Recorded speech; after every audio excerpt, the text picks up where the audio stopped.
welcome back to another edition of the Pitch Putt and Puff podcast. My name is Roger, aka RGB. Before we get rolling with our guest tonight, I want to give a quick second and take a shout out to our sponsors, 420 Bliss, located at 740 Hoosick Road in Troy, New York, right up in the Walmart Plaza. Make sure you stop in there, check them out. 420 is coming up, so you guys gotta get there and get all your necessities. Let them know that the Pitch Putt and Puff crew sent you. Also, Trouble Off the Tee, got to give a shout out to Marty and the crew. TroubleOffTheTee.com, 15% off site-wide. Use promo code RGB. And a limited time only, we got an offer of polos. Buy one, get one free. Use promo code PUFF, TroubleOffTheTee.com. Also, don't forget to check out the book on Spotify, narrated by Jake Adams. So make sure you check that out. Everything can be found at Trouble Off the Tee. Tonight, we're getting into a little of the shoe game here in the golf world. Going to introduce Bob from Sqairz Golf. What's up, Bob? How are you? Great, Roger. Thank you for having me. Absolutely. Pleasure. It's my pleasure. Appreciate you taking the time. Why don't you tell the listeners a little bit about yourself and how you got into the business? Yeah, sounds good. I got back, I got back into the golf business back in, boy, I'm going to date myself here, in the 1994. I worked for McGregor Golf for a number of years, and then I was the senior VP of sales and marketing for Arnold Palmer. So I ran Arnold's golf company for about 3.5 years. And then I got out of the business for a while, then got back into it about 6 years ago when we created the shoe and we launched it 2 years later. So it's been about 4 years back in the business in terms of marketing the shoe. Nice. And it's a slick looking shoe, I must say. Like I said, I was just mentioning Joe from Golf Jiu-Jitsu is the one who put me onto you, one of the golfer gang members. And I like the different varieties because it's not too, I'm a plain kind of guy. So it's not too loud, but it still gives you a little bit of character to it where you're not going out there like some of the golf shoes look like bowling shoes. I can't do that. I need to have a little bit of swag to my game. And that's what you guys got. There's surprising. There's I'd say the majority of the people out there are similar to you in your taste. Is that when you play golf and you look down at a shoe, you don't want to be looking down at a bunch going on. Particularly in the front of the shoe. It's okay in the back of the shoe in the heel portion, right, to have some details, some accenting colors, some activity. But I've been a firm believer that in the forefoot of the shoe, just keep it very plain. And as the golfer's looking down, there's not a lot going on. I think that's important. Mm-hmm. Absolutely. In style alone, you got the variety of different colors that you can wear with everything. So it's not like you're locked into one thing, that's what I'm colorblind. So I'm a black and white. I don't like mix and matching colors because I don't know what the hell I'm wearing half the time. So that's kind of why I go that route. We've got, this year we launched 3 new models. And the fun part of this line is every one of the models has got a microfiber upper material. So microfiber is a very unique material. I mean, you wear a lot of the clothing and a lot of the rainwear is made out of things like microfiber. And the reason for that is because it breathes. It allows perspiration and heat to go out of the shoe, but it also is 100% waterproof. So it prevents water from coming in. So it's a highly breathable shoe. And in each one of our new models, we have at least 4 colorways in each. We've got 4 in the new Velo model, 4 in the Pro S2, and then 5 in the new Speed 2. So we've got a lot of colorways, a lot of color options, but a lot of times we just we come out with a basic white or a black. We've got a black shoe with some detail on the side, but most of our shoes are white base with some accenting. So it's the way we look at it, you can find any color to match when you pick one of our models. Mm-hmm. And that's the thing too with golf over the past. I'd say I've been playing about 7 years, and like over the past 5 years, you just see the whole swagger of the game changing, with the styles and everything else. Like you're getting the louder colors. You're seeing hoodies on the golf course. You're seeing joggers. You're seeing the backwards hat, the whole 9 yards. Where 10 years ago, you would have went to a golf course, and if your shirt's not tucked in, someone would have looked at you sideways. So it's definitely changing drastically. What made you guys get into sneaker or the shoe portion of it, opposed to like clothing and such. Yeah, one of the things back when I was in the industry that we would, although albeit we were in the club business, but we would study ground force. We would try to understand the dynamics of the swing. And you need to do that to understand how the club performs. And one of the things that was undeniable as we studied equipment is that where distance really comes from is your interaction with the ground. And it's what we call ground reaction force. And so it's Newton's third law. Every action has an equal reaction. Mm-hmm. And so when you think about the golf swing, you are creating pressure with the ground. And pressure is then followed by motion. You can't move your body without pressure on the ground. So if you were elevated in the air, you really can't move your body because you've got nothing to connect to. Right. So we studied all of the action of a golf swing, and we know that everything really emanates from the pressure on the ground. And so what happens is the club think of the club like the lightning rod. Okay. It is the conduit between the ground or you and the golf ball. So the golf ball just sits there. And the golf club takes the energy that you create with the ground and transfers it to the ball. Now, I can take pretty much any driver on the market. And as long as I have the grip size right, the shaft flex right, the lie angle and the length of the club right, if I put that in every single the top 5 best selling models of drivers, you're not going to see more than a 1 or 2 yard distance gain or difference. I can assure you of that.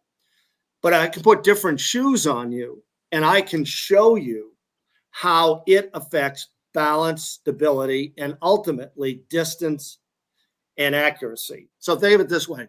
We were founded based upon a simple premise that if I can improve your balance and stability throughout the golf swing, you will hit it farther and straighter. Mm-hmm. So as I mentioned before, the pressure on the ground, a lot of these golfers can create, like Rory, they can create a lot of pressure with the ground.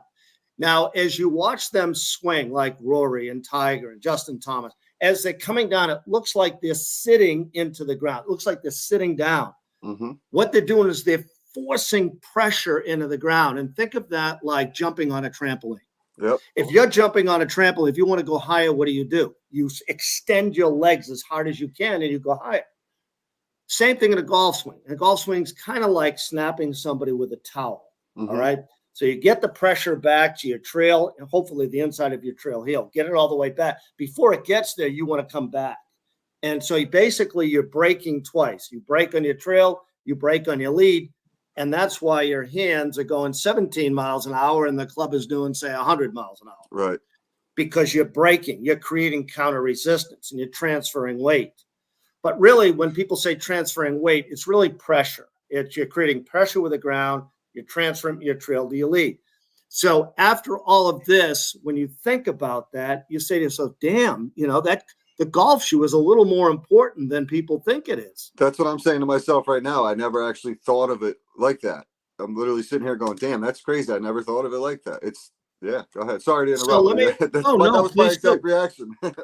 No, please do, because you know what? It's interesting. If I was to tell you that hip rotation, how far you can turn your hip is a function of weight distribution on your feet.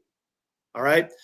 So if you're a right-handed golfer and I was to ask you to stand up and put all the weight you possibly can on your right big toe and try to turn your hip, you can't really do it. But if I tell you to put it on the inside of your trail heel, you could turn your hip beautifully.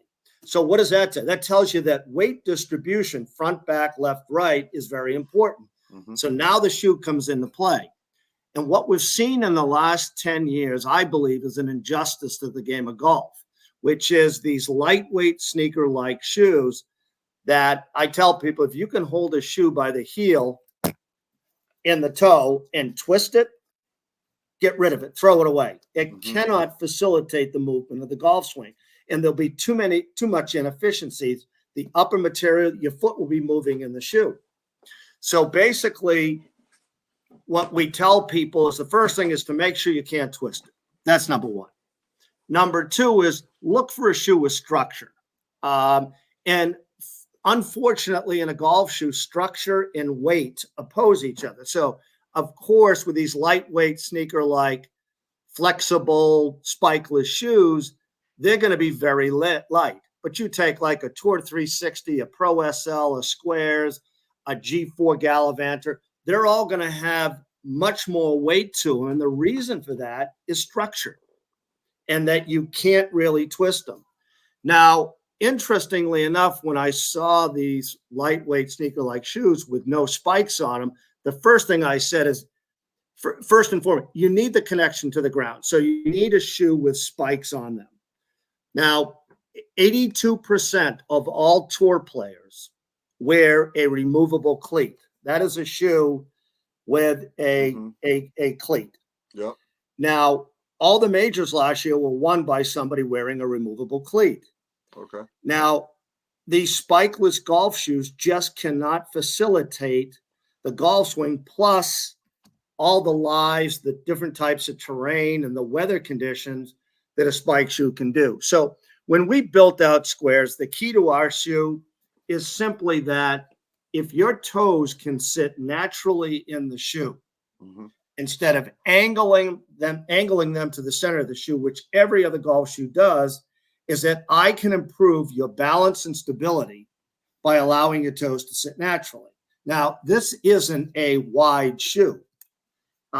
We determine width in a shoe is right here under the ball of your foot, and that's a D width. But you'll notice that I can hold this shoe from the outsole. Well, that's because just on the outsole, we added a little more width, about 4 millimeters. Okay. Now, what's that going to do? That's going to give you even more balance and stability. Yeah. So you've got your toes sitting naturally. You've got a slightly wider base. Now you've got more connection to the ground, more friction with the ground, and that means a better energy exchange. Now, all of this stuff with today's software and pressure mats is measurable. Everything I'm telling you, we've been out there pushing for a little over 4 years. People have challenged us. We've done study after study after study. And every single year it comes out that we can prove that improving your balance and stability increases distance and improves accuracy. So it's a story. Just by changing your shoes, you can improve your performance. So it's so funny you say that, because I have a pair of those Nike just molded bottoms, no spikes or anything. They're spikes, but they're rubber or whatever. They're last year, so they're a little old. I wore them Sunday, and I couldn't. I was slipping on the box. I was getting tracks. I actually switched out halfway through to my old cleats with the spikes in them, just because it was a little wet out and everything else. But I was going because it matched my outfit, kind of thing. And then I switched over. I shot. What did I shoot? I shot 4 or 5 strokes better on the back nine, just because. And I felt it like off the tee. I was getting better off the tee because I wasn't slipping. I was getting more consistent hitting fairways off the tee, which is a game changer. I purchased those golf kicks years ago, the little screw-on things. So Here's a pair of Air Jordans, right? A pair of Jordans I've had for years. I played basketball in these and everything for a year, but I didn't wear them anymore. So I threw the golf spikes in them one day. These things, now, they weren't ripped during basketball. They're ripped from golfing. They're ripped from me playing golf. And I can take that $200 shoe and twist it and turn it and everything else too. Right. You create so much pressure. Think of all the other sports. I mean, except for basketball. But think about anything that's really land-based that happens on natural turf. People wear cleats. And the reason for that is simply that ground connection on a variety of terrains. Now, I had a friend of mine, as a cardiologist, told me that one of the things they do after somebody that has a heart attack and they try to get them to teach them to walk again is they tell them to go walk a golf course. And the reason is because there's no flat lie out there, and they're trying to establish or reestablish their balance and stability. And if you think about being on a side hill, downhill lie, or any kind of angled lie, if you've got an upper material in that shoe that is flexible, like the ones you just showed me, your foot is going to slide a little. All right. Now, you may not feel it, but your body has a GPS. And think of it like this. If you're standing on the edge of a cliff and you're looking over your brain says, uh-oh, and it wants to grab the ground, because you're looking over and it's sensing something. Mm-hmm. Well, it's very much the same thing in golf when you're in a side hill. Your body is understanding that you are not, in an equal state. And so therefore you want to grab the ground. And that's the worst thing you can do in the golf swing is grab the ground with your toes, because it just produces so much friction all the way up and down your body and tension up and down your body that you really can't facilitate the swing optimally. Wow. So a lot of, you hear in the game, Roger, that people teach the swing from the ground up. Yeah. On our team, we've got Jim McLean, Rick Smith, David Ledbetter, Bobby Clampett, Mark Immelman, some of the best instructors in the world and ever to be out there in the game of golf. And, people come in for lessons and they'll say, hey, coach, should my hands be here, here, here? And they go, wait, time. We're going to worry about the belt buckle down. We want to get that right from the ground up, and then we'll worry about where your hands at. Why? Because your hands and your arms follow your body. Mm-hmm. So if you're leaning backwards, forwards, left, right, your arms are going to follow your body. And the funny thing is people talk about slicing all day long, how to slice the golf ball.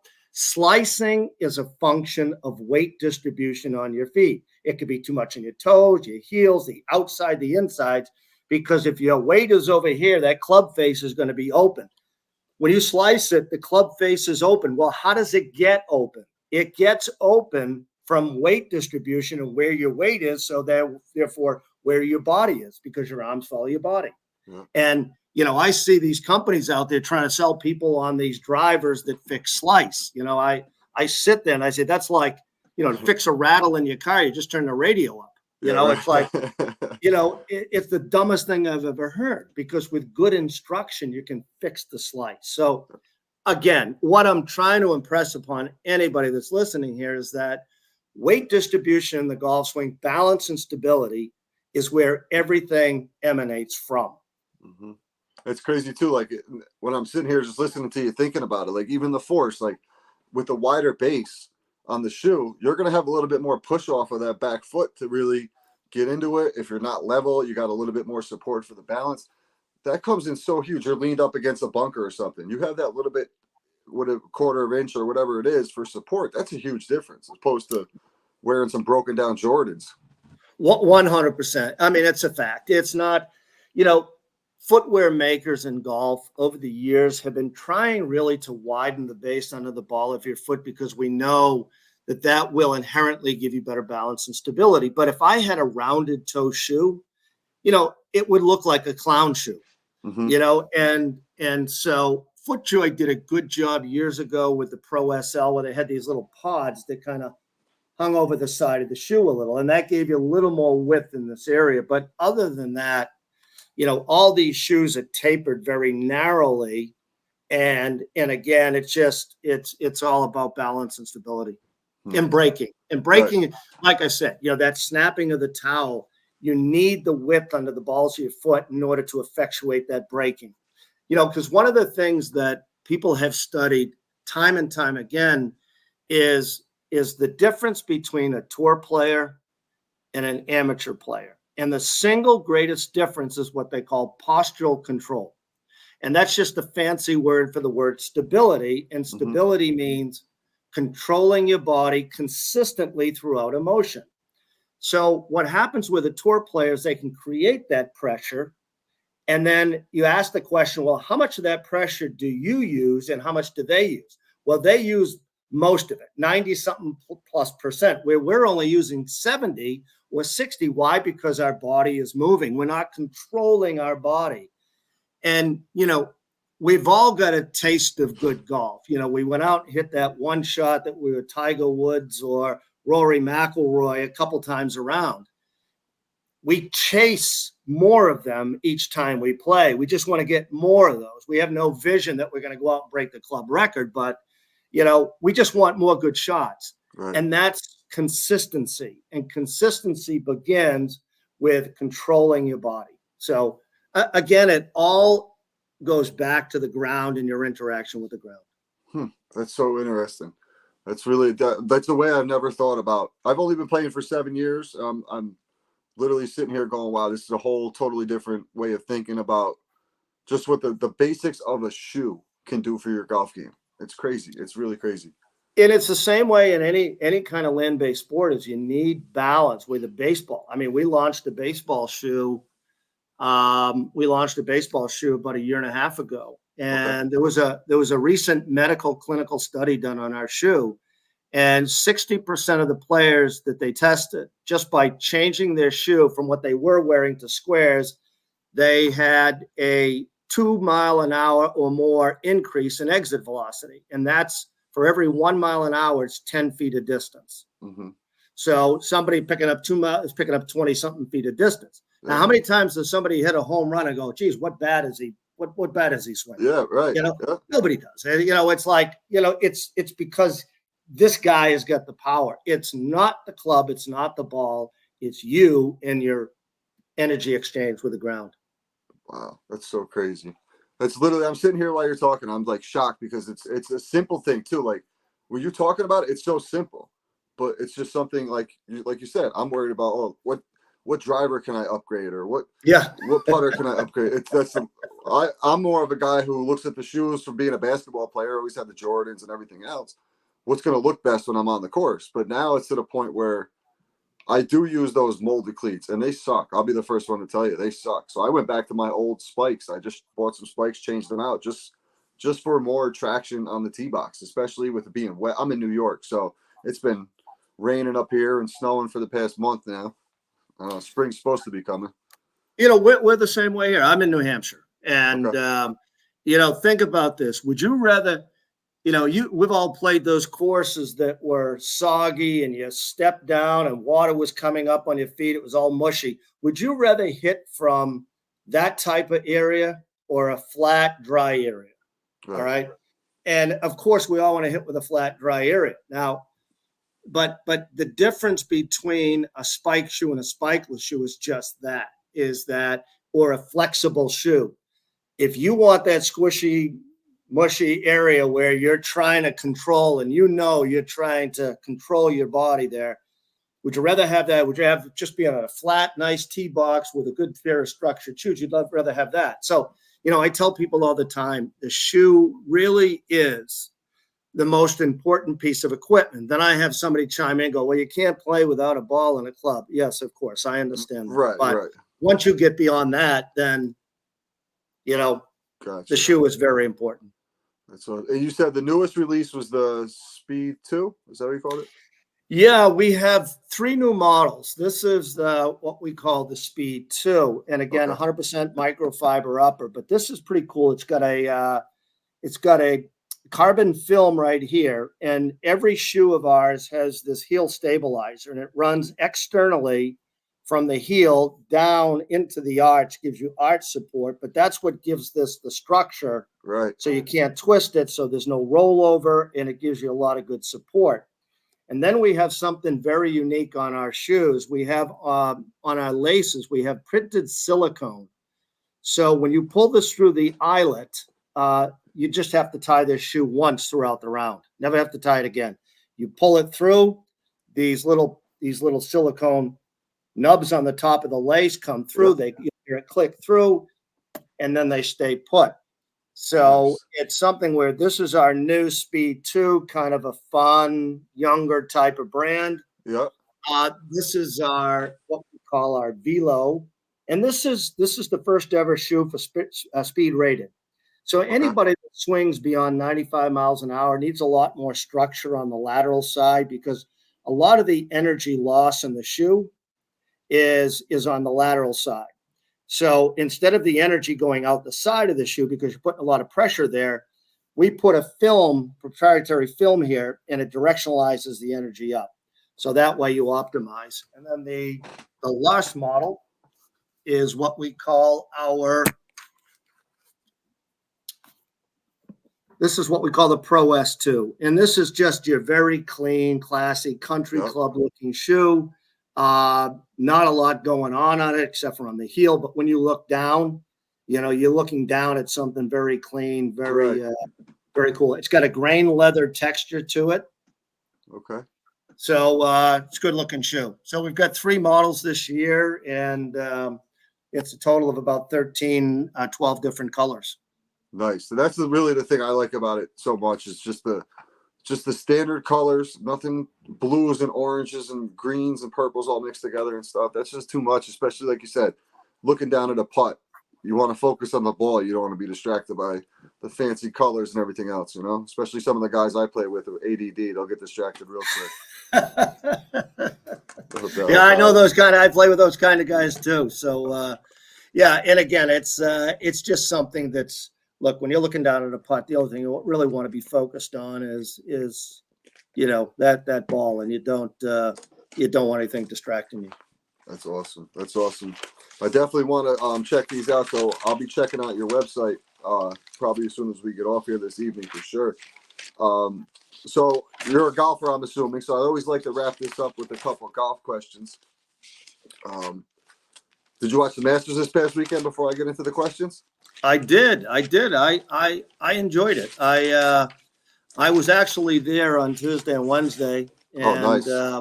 And I came back on Thursday. You know, being in the golf business, many times you have the opportunity to participate, to go. And back when I was at Palmer and McGregor, companies were allocated a certain amount of tickets, so we would go and entertain customers. So it was one of those things that, you know, I've been blessed, you know, to be able to attend. And so I went Tuesday and Wednesday, watched the practice rounds, watched a little of the par 3, and then came home Thursday. Nice. Did you ever get to play it? Oh, no. I, you know, that's one of the toughest tickets in town, is to try to get to play Augusta. But no doubt about it. Yeah, I'd love to play it one of these days. That'd be a dream, man. I'm hoping to doing this podcast gig here. I meet one of the members and they're like, "Hey, buddy, come on out for a round." I'll be on the next plane out. Well, if you need a fourth, you know. Yeah, absolutely. I'll hit you up. No doubt about it. Yeah. All right. So I like to wrap up with these couple of golf questions before we close out. What's your favorite club in your bag? My 8-iron. Okay. Yeah.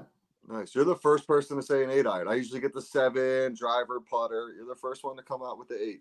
It's you know, if I've got, look, the joke about me was all postage, no zip code. You know, I mean, it was, you know, I could hit the ball a long way, and my 8-iron is pretty consistent, about 160. And you know, if I'm like 100 yards away, I hit it back with 60 yards so I can come out with my 8-iron. So, yeah, that's my trusted club. That's me with my 7-iron. Same thing. It's I'm about 175 out with the 7-iron consistently. Yep. I hit it straight 95% of the time. I do tug it left a little every once in a while, but I can also bump and run with it. I can do some things. Like I'm versatile. I can keep it low if I got to sting one under a tree. It's the first club I really became comfortable with in my bag. Same with me in the 8-iron. Same thing. Yep. So I kind of I know that's there. So if I need it, like today we were playing, and I was pinched between 2 trees, but I had about a 6-foot opening, and if I got it through, it saved me about, I don't know, 80 yards opposed to punching it out. I said, we weren't playing for nothing. I didn't come to lay up. I took the chance, and I stung it right through. It ran out perfect. I was 100 yards out opposed to 180 yards out. So yeah, big difference. Big difference. What's your favorite course you've ever played? My favorite course I ever played. I would have to say Oakmont. Okay. Yeah. I was just enamored with how. No, you know what? I'd take that back. I would say Carnoustie. I had the opportunity to play the old course in St. Andrews and then play Carnoustie. And Carnoustie was, I feel like I'm name dropping. I'm really not. It's just that those courses were, Carnoustie was absolutely the toughest golf course I've ever played in my life, ever. It was so difficult with the wind blowing and all of this, and the undulations and the pot bunkers and the greens running. And then I would say probably Oakmont's greens were probably the second biggest challenge. But yeah, I'd say Carnoustie. Nice. Yeah. Unfortunately, I'm not lucky enough to play any of those nice courses like that in the past 7 years anyway. Hopefully I get there someday. But I played one down in Texas, Slick Rock. It was probably an hour and a half outside of Austin. We went down for a wedding. We did like 4-man scramble out there. This place, it made you feel like you were on, because upstate New York, you know how it is in the Northeast. You get the foliage and all that, but we're out there and there's cactuses and the way the Yeah, course is manicured and everything else. It's something we don't see up here. So just the difference of the two territories, I think that was probably one of the nicer courses. Yeah, when you're in the you grow the strain you.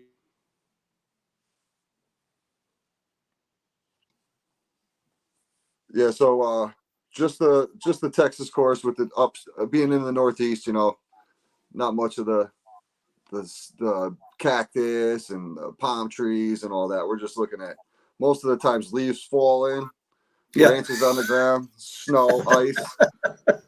Yeah, I know the feeling, and the worst up here, as it's playing into October with all the leaves and hunting for the ball, and it's just it's so frustrating. I started doing this about 2 years ago. I have a little Happy Homeowner Ryobi leaf blower. Like I bought a kit and like a small one came with it. I strapped that thing right in my bag. We get up to the green. Everybody laughs at me until we get up there and the green's covered in leaves. And I'm like, oh, I got a nice clear path and I'll make sure everybody's taken care of. But that's beautiful. Yeah, we should call that, the 15th club, Absolutely. It's my 15th club come September, October for sure up here. Mine was, I have friends of mine that say their 15th club would be a McCullough, so. Oh, Billy. All right. The last question to wrap it up. What's one thing you'd like to improve on this season in the golf game? Oh, no question. My short game. I'm a fairly good putter, but, damn, you put me 20 yards, 30 yards from the green and I'm challenged. So, short game for me has always been a challenge. So that would be my number one thing for sure. That's me too. If I get off the tee, I do well. As long as I'm not slicing all of a sudden, I had the slice being a baseball player. I had the slice. So I finally corrected that. And last year I was doing good. This year, I'm just snapping everything. So I got to figure that out here. It's just a couple weeks. I played 5 rounds so far this year. So we're still getting loose out here. Yeah. Just trying to get the rust off. Yep. But my short game, I actually took the time. We've had a couple nice days up here to where I actually sat out my yard and I chipped and I chipped and I chipped. I took probably 50 golf balls, dumped them in the yard, and just threw it like one of my kids' toys out there and just started aiming at it. But I can see the practice correlating to the course now. My hands are just in the right place. It's the touch. I'm still terrible from 60 yards out or 60 and in, but like the 20, the ones 5-10 yards around the green, I'm leaving myself a makeable putt opposed to land in the green, and then I want it to backspin, but then it's forward spin and rolls 15 feet past the cup, and I'm 3-putting my way back. I know the feeling. Those are the tough ones. Yeah, but Bob, I really appreciate you coming on. Is there anything I missed that you guys have coming up, or anything? No, I really appreciate this opportunity. It's I always say guys like you that provide people like us for an opportunity to talk and tell our story. It's a great thing. I really appreciate it. If people want to check us out, it's Sqairz.com. That's Sqairz, Sqairz.com. And I hope people check us out. Yep. Check them out on Instagram. It's the same there. Sqairz Golf on Instagram though, right? Yes. Yep. All right, cool. Sqairz, just plain old Sqairz on Instagram. Yep. Awesome. Bob, I truly appreciate the time. I'll hang out here for a second. I'll chat it up about the other podcast. I'm going to try to get you on there. But I truly appreciate the time. Make sure everybody go check them out. And we'll talk to you soon. Later. Thank you. Really appreciate Bob jumping on. Real cool dude. Definitely go check out those Sqairz golf shoes. Those things are pretty legit. It's something different. Like I said, what I'm trying to do here is just give you guys a little taste of everything from shoes to apparel to you name it, putters, whatever I can do to change it up. Don't want everybody coming in and listening to the same episode over and over. But I do appreciate everybody tuning in. Been a busy couple weeks, but we're going to get back on a schedule here with the Pitch Putt and Putt. We had a bunch of releases for the Masters. We had some dope episodes for the 420 week. It's just been a busy week. Make sure everybody tunes in. I had some really cool guests for the 420 week. We got E-Zone from We Don't Smoke the Same and High and Hungry. We got the Turb Queen out of Michigan. We got Kimber from Chime and Chill. We got the Pitch Putt Puff crew, and possibly not locked in yet, but locked in, the Bowlers and Blunts from Michigan as well. So everybody tune into the Pitch Putt Puff. Make sure you like, subscribe, share, check out the YouTube page. We're on the course now, so the golf content is coming. Weather's not cooperating as much as we'd like, but we're out there doing what we can. Once again, I appreciate everybody tuning in, checking out the Pitch Putt and Puff. Make sure you follow us on all social media and YouTube. And don't forget to check out 420 Bliss and Trouble Off the Tee. Shout out Marty. TroubleOffTheTee.com. Promo code RGB for 15% off. Promo code PUFF for buy one, get one on the polos for a limited time only. Appreciate y'all.